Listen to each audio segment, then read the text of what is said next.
പേരും അത് ചെയ്യണമെന്ന് വെക്കുന്നത്. ആ ഭാഗം ഒന്ന് വായിച്ചു കേൾക്കാം. ഉൽപ്പത്തി പുസ്തകത്തിൽ നിന്ന് 24-ാം അധ്യായം 1 മുതലുള്ള തിരുവചനങ്ങൾ. അബ്രാഹത്തിന് പ്രായമേറെയായി. കർത്താവ് എല്ലാ കാര്യങ്ങളിലും അവനെ അനുഗ്രഹിച്ചു.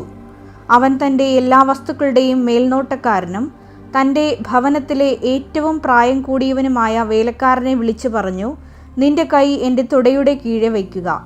ഞാൻ പാർക്കുന്ന ഈ നാട്ടിലെ കാന്യാനരുടെ പെൺമക്കളിൽ നിന്ന് എൻ്റെ മകന് ഭാര്യയെ തിരഞ്ഞെടുക്കുകയില്ലെന്ന് ആകാശത്തിൻ്റെയും ഭൂമിയുടെയും ദൈവമായ കർത്താവിൻ്റെ നാമത്തിൽ നിന്നെക്കൊണ്ട് ഞാൻ സത്യം ചെയ്യിക്കും. എൻ്റെ നാട്ടിൽ എൻ്റെ വിഷയം എന്തെന്ന് മനസ്സിലായില്ലേ?